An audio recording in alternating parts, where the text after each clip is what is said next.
अस्सलामुअलैकुम नाज़रीन, आपका मेज़बान उसामा बिन अतीक आपकी खिदमत में हाजिर है और आप देख रहे हैं डेली पाकिस्तान। नाज़रीन, मैं मौजूद हूँ शहर कायद में और आज मैं आपको एक इंतहाई मुनफरिद मॉल दिखाऊंगा जिसे मॉल ऑफ स्माइल्स कहा जाता है। ये मॉल सजाया गया है ऑर्फन बच्चों के लिए, यतीम बच्चों के लिए। जब मॉल में जाता है इंसान तो मॉल का कॉन्सेप्ट बड़ा ही अजब होता है कि आप पैसों के एवज चीज़ खरीदते हैं, लेकिन जिस मॉल में मैं मौजूद हूँ यहाँ आप एक कूपन के एवज बहुत सारी शॉपिंग कर सकते हैं। ये बनाया गया है एक मसीहा यानी कि सीरत अब्बास की जानिब से, जहाँ बेशतर स्टॉल्स लगाए जाते हैं जिन स्टॉल्स में स्कूल बैग्स, बच्चों के शूज़, मलबूसात, टॉय शॉप बनाई गई। इसके अलावा खाने पीने की अशिया भी मिल सकती हैं और उसके बाद कुरानदाजी होगी, जिसके बाद जो दी जाएंगी चीज़ें उनमें लैपटॉप और साइकिल्स भी शामिल होंगी।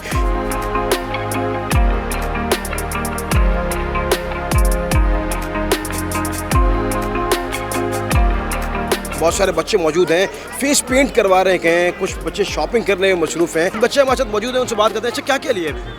बैग ले लिया, शूज़ लिए और बहुत सामान जैसे ले लिया। बहुत सामान लिए। स्कूल के लिए लिया है, स्कूल के अलावा भी लिए? स्कूल के शूज़ लिए, इसके अलावा भी और हर कुछ लिए।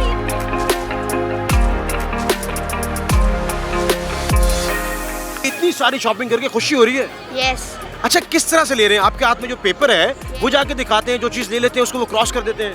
पेपर देते हैं, वो क्रॉस करके हमको वो चीज़ दे देते हैं, फिर आगे जाओ, आगे भी दे देते हैं। आगे जाओ मतलब जहाँ जहाँ आप जा रहे हैं चीज़ें आपको मिल रही हैं? यस। इस चीज़ की खुशी ज़्यादा है? यस।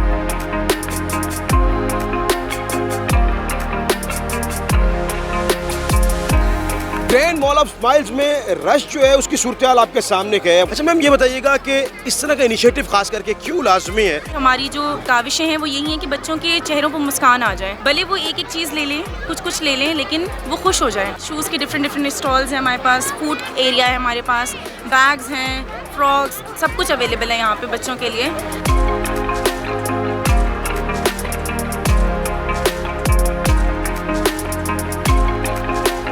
पहले ये कॉन्सेप्ट था कि एक फेक करेंसी कह लें वो दी जाती थी, उसके तवज्जुह से तो बच्चों की इज्जत नफ्स मजरू ना हो उसके लिए फॉर्म बनाया गया। तो इसमें आप एक फॉर्म पे सारी चीज़ें ले सकते हैं। एग्जैक्टली, बच्चों की जो है इज्जत रूह मजरू ना हो, इसलिए इनके लिए जो है ये फॉर्म बनाया गया है जिसमें बाकायदा हर एक आइटम का नाम लिखा हुआ है और आप किसी भी स्टॉल से जाके अपनी मनपसंद चीज़ जाके ख़रीद सकते हैं। तो ये एक अच्छी चीज़ें हैं बच्चों के लिए, ताकि उन्हें इंसल्ट फील ना हो या वो ये ना समझें कि ये चीज़ें उन्हें जो है कमतर महसूस कराने के लिए दी जा रही हैं। नहीं, ऐसी बात नहीं है।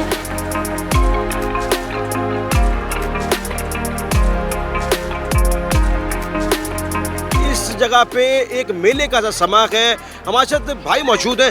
ये बताएं आपका नाम क्या है? मेरा नाम मोहम्मद है। अच्छा, ये बताएं कि बैट आपने लिया यहाँ से? ये क्रिकेट के बहुत बड़े फैन हैं। ये कौन सा प्लेयर पसंद है? काय आखिर की शाहिद अफरीदी। तो बम्बूगा बूम बूम जैसी बैटिंग खुद भी करते हैं आप?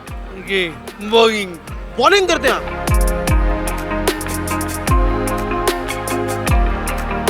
अबे जवान, ये बताओ कि बड़ा मुस्कुरा रहे हो, क्या क्या चीज़ें खरीदी हैं? फ्री में सब कुछ मिल रहा है, हमें आके यहाँ पे खुशी हुई है बहुत। खुशी हुई है? क्या क्या लिया? यहाँ पर हमने बैट बॉल वगैरह लिए हैं, अपने लिए भी लिया है और बहन के लिए भी लिया है। बहन के लिए भी शॉपिंग की है? आपने क्या लिया? हमने बैट बॉल, चूड़ियाँ वगैरह, बहन के लिए चूड़ियाँ ली हैं, भाई के लिए शूज़ लिए हैं और यहाँ पे बहुत अच्छा सेटअप बना हुआ है।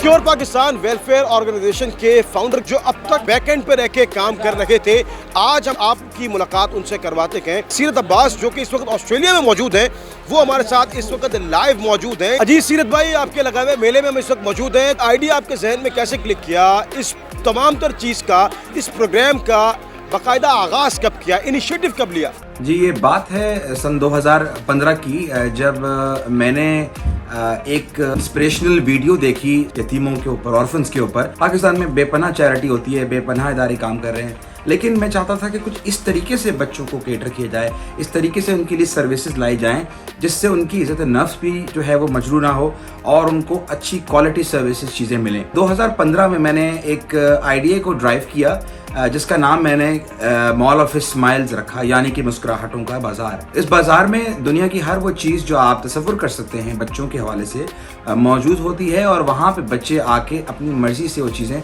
सिर्फ एक मुस्कुराहट की इवज़ वहाँ से लेते हैं। अच्छा सीरत भाई, ये बताइएगा कि जब इस काम को बाकायदा तौर पर शुरू कर दिया तो उस दौरान किन चैलेंजेस का सामना करा? सबसे बड़ी जो प्रॉब्लम था वो डिस्टेंस का एक बहुत बड़ा प्रॉब्लम था कि ऑस्ट्रेलिया से बैठ के पाकिस्तान में इस काम को सर अंजाम देना, जिसके लिए सही टीम का इंतखाब, सही लोगों से काम करवाना, ये एक बहुत बड़ा चैलेंज था। जो दूसरा सबसे बड़ा चैलेंज था वो रिसोर्सेज का जो था वो इकट्ठा करना था। इस तरह के इक़दाम होना क्यों ज़रूरी है, ख़ासकर जब हम बात करते हैं ऑर्फन्स की, यतीम बच्चों की, तो उस तरह का जो इनेकाद आपने जिस तरह से करा दिया बाज़ाब्ता तौर पर, आप समझते हैं कि मज़ीद भी हो जाने चाहिए चीज़ें? देखें, एक यतीम बच्चे की कैफियत सिर्फ वही समझ सकता है, बाप के मरने के बाद उसके ऊपर क्या गुजरती है, वो सिर्फ एक यतीम बच्चा ही समझ सकता है। बाज़ार को लगाने की जो वजूहात हैं वो सबसे बड़ी उन बच्चों की एक तरह से काउंसलिंग करना है, क्योंकि इस बाज़ार में सिर्फ सामान ही नहीं मिल रहा, बल्कि सामान के साथ साथ जो उनकी बेसिक नीड्स हैं, जिसमें एजुकेशन और मेडिकल है, वहाँ पे बड़े पैमाने पे उनको स्कॉलरशिप्स जो है वो वहाँ पे दी जाती हैं ताकि वो बच्चे अच्छे स्कूल्स में प्लेसमेंट उनकी हो सके। मॉल ऑफ इस्माइल्स एक ऐसा प्लेटफॉर्म है जो रिसोर्सेज प्रोवाइड करता है ताकि वो बच्चा एक आम बच्चे की तरह फील कर सके। तमाम तर जो फंड्स हैं उनको इकट्ठा किस तरह से किया जाता है? क्योर पाकिस्तान वेलफेयर के जितने भी प्रोजेक्ट्स हैं उसको हम ओवरसीज पाकिस्तानी जो है वो स्पॉन्सर करते हैं। हमारा अपना एक बोर्ड है, अपना एक ग्रुप है जो इस फंड्स को रेस करता है और उसमें ख़ास तौर पे ऑस्ट्रेलिया का बहुत बड़ा शेयर होता है। इसके साथ साथ दीगर और जो ममालिक हैं, जिसमें कनाडा है, अमेरिका है, अमारात के मुल्क हैं, वहाँ पे कुछ हमारे नुमाइंदे हैं जो मुख्तलिफ कम्युनिटीज़ के अंदर हमारे इस मैसेज को लेके जाते हैं और लोगों से और अपने ज़राए से हम अपने इन फंड्स को इकट्ठा करते हैं। जो सामान हम बच्चों को देते हैं वो सामान है जो एक किसी भी आम बाज़ार की किसी आम शॉप पे दस्तयाब है।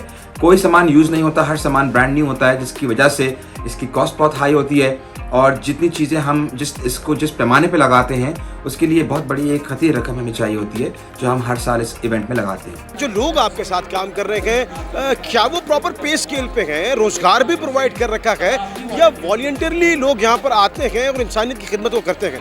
इसमें कुछ वॉलंटियर्स जो हैं वो पेड हैं और बहुत से वॉलंटियर्स ऐसे हैं जो यूनिवर्सिटी स्टूडेंट्स हैं, मुख्तलिफ यूनिवर्सिटीज़ के अंदर ज़ेर तालीम हैं, जिसमें लड़की लड़कियों की बहुत बड़ी तादाद है। किसी किस्म का मुआवजा वो खुद भी तलब नहीं करते हैं, लेकिन उनके जो आने जाने के एक्सपेंसेस हैं या ड्यूरिंग दी इवेंट जो भी उनके अखराजात खाने पीने के होते हैं वो सब NGO जो है वो बेयर करती है। इंशाल्लाह जो फ्यूचर में जो प्लान्स हैं वो एम्प्लॉयमेंट के हवाले से इस तरीके से हैं कि हम मॉल ऑफ इस्माइल्स के अंदर मुख्तलिफ ट्रेड स्कूल्स, मुख्तलिफ ऐसे बिजनेसेस को लेके आना चाह रहे हैं जो छोटे छोटे बिजनेसेस खोल के दें और जो बच्चे जो अपकमिंग जनरेशन है उनके लिए मुख्तलिफ ट्रेड का इंतज़ाम करें ताकि वो अपना रोज़गार इज़्ज़त के साथ कमा सकें। ये छठा इवेंट है, इसको मजीद आगे कहाँ देखते हैं? क्या इसमें कोई यूनिक पहलू लेके आना चाहते हैं या अपने ही इस काम को आने वाले वक्त में आप किस मुकाम तक देखते हैं? मैं चाहता हूँ कि जो बच्चे कराची में फैज़याब हो रहे हैं, मुख्तलिफ शहरों में जिसमें लाहौर है, कोयटा है, पेशावर है, हर शहरों में ये चीज़ कंडक्ट की जाए, लेकिन इसके लिए ज़राए रिक्वायर्ड होते हैं। इसके लिए जो है आपको बहुत माली इमदाद की ज़रूरत होती है। मैं बस आपके प्लेटफॉर्म से सिर्फ ये कहना चाहूँगा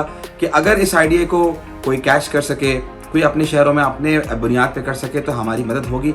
अगर वो खुद नहीं कर सकते तो हमारे हाथों को मजबूत करें ताकि हम उन शहरों में आके उन बच्चों के लिए ये काम कर सकें, क्योंकि यतीम बच्चे सिर्फ कराची में नहीं हैं बल्कि पूरे पाकिस्तान में हैं जो हमारी मदद के लिए मुंतज़िर हैं।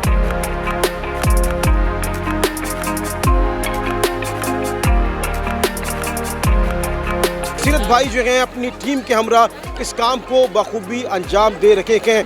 दर्द दिल के वास्ते पैदा किया इंसान को, वरना ताअत के लिए कुछ कम न थे कर रुपया। इस उम्मीद के साथ शहर कायद बिलखुसूस मुल्क पाकिस्तान तरक्की की राह पे गामज़न हो जाए। मुझे अपने मेज़बान उसामा बिन अतीक को इजाज़त दीजिएगा। ज़िंदगी ने वफा की तो आपसे एक बार फिर मुलाकात करूँगा। तब तक के लिए देखते रहिए डेली पाकिस्तान। खुदा हाफिज़।